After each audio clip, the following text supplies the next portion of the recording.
Welcome to VMware Explore 2022 with the CTO Advisor Studio. Come on in and consume some content. Welcome to another interview at VMware Explore 2022. I am excited to be back with the community, having conversations, understanding customer journeys. We're here next to the CTO Advisor Flying Cloud and another sponsor of the show, Rick Vanover. Rick, I don't even know your title anymore. You're just Rickertron, man.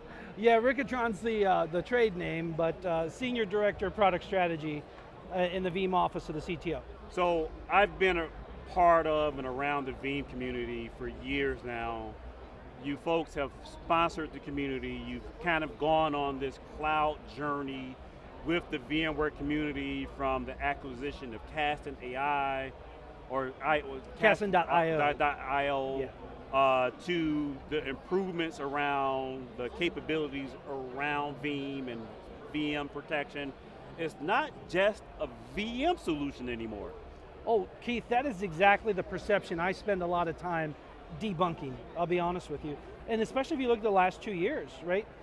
The last time we had an in-person major VMware event of a name that I won't say, Veeam had 0 cloud-native backup products.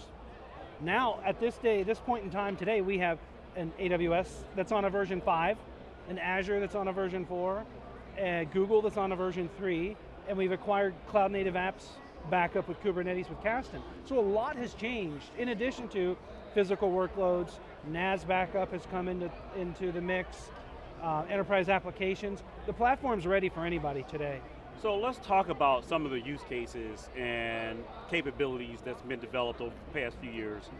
One of the things that I reached out to you, actually a couple of years ago, I said, you know what, I was coming out of a Tech Field Day event, and I found out about the AWS product, and not only that you could back up like an EC2 instance, but you could take that EC2 instance and repatriate it back to a private data center. I had that use case. I supported an application for a friend. He deployed it on EC2. It really didn't need the elasticity of the public cloud. People hear this all the time. It was basically a VM that ran in the public cloud. I had a data center. It was best to put it on there. So I called you guys up and I said, Rick, I need to move this workload from the public cloud to my private data center.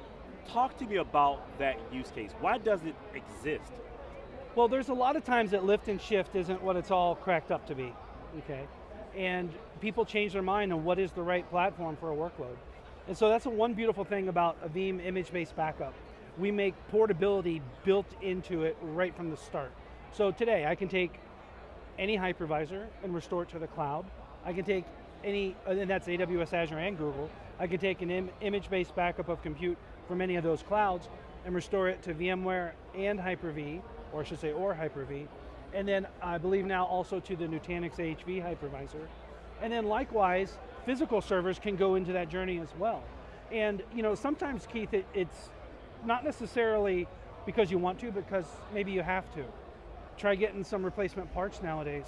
If you have a physical server or even your cluster has a major issue, a part failure, that's a real challenge. And we see people going to service providers, going to the public cloud, not because they want to, but sometimes because they have to. And we partner with everybody, and that's built into our DNA at Veeam.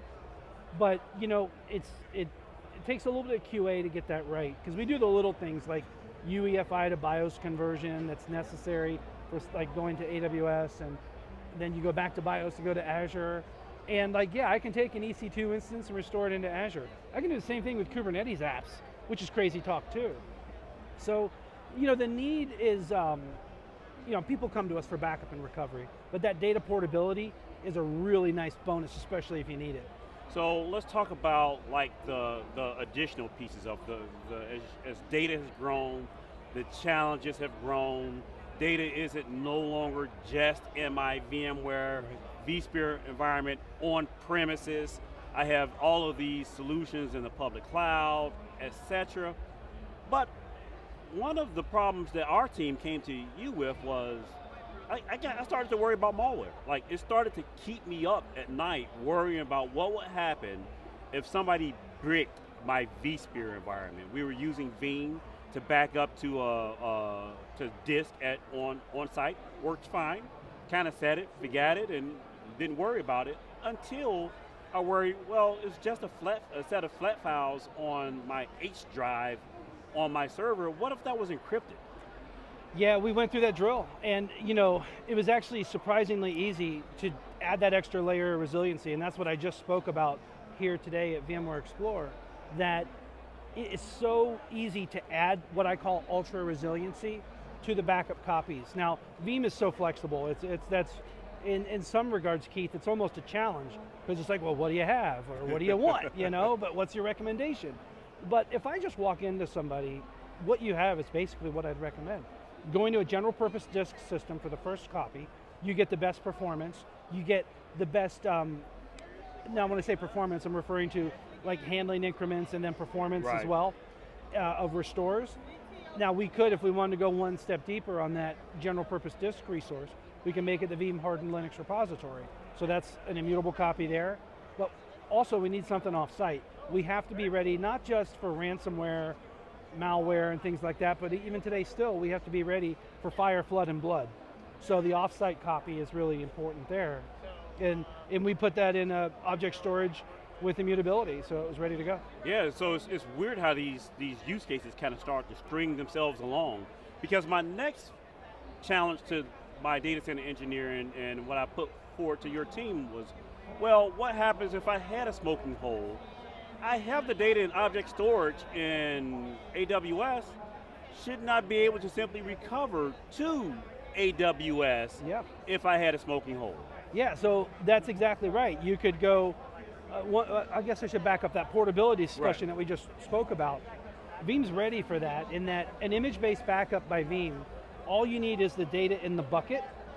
You don't need a catalog, a media server, any prior knowledge of the infrastructure. That can really be a benefit in the smoking hole scenario. And so yeah, the backups that are in the object storage are ready to drive recovery to another cloud, to a cloud that starts with A cloud that starts with G, anything you want. And a piece of advice for the listeners here, and I've seen some things not have a positive ending here. If you put backup data in the cloud, encrypt it with your own encryption password.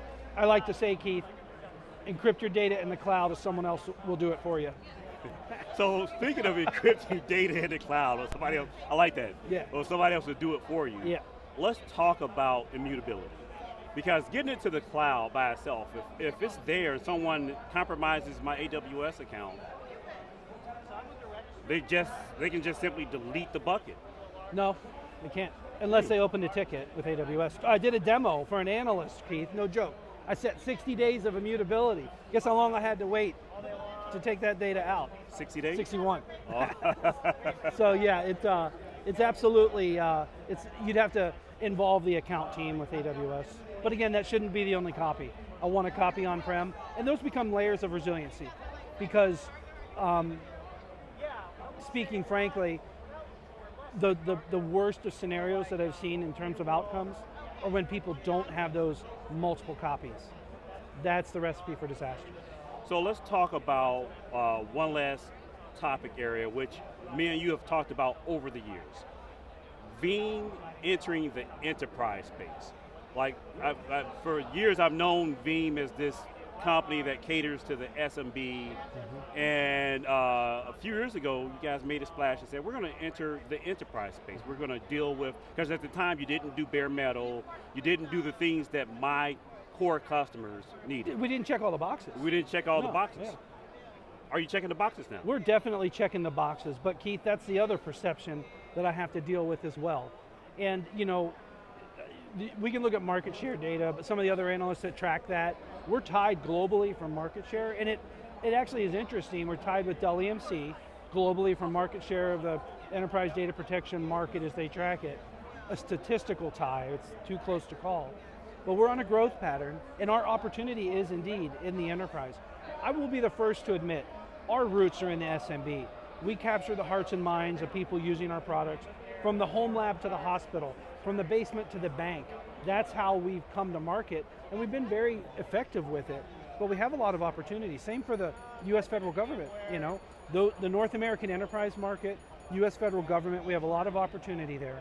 And if you look around the world, like we're #1 in EMEA, we're #1 in LATAM. I believe we're market share #1 in APJ, but not the case in North America. That's the area to tackle. And we'll get there. I've got nothing but evidence that Veeam will overcome. So Rick, I really appreciate you stopping by, talking about Veeam. One, sponsoring the road trip. If you want to learn more about the road trip, the CTO Advisor /road-trip.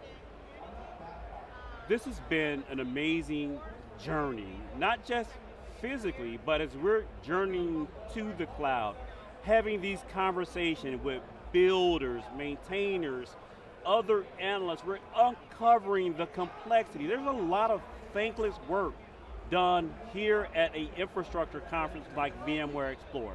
But it's the work that allows CIOs, CTOs to sleep and know as we're providing advanced capabilities, we can do it in a secure and protected way.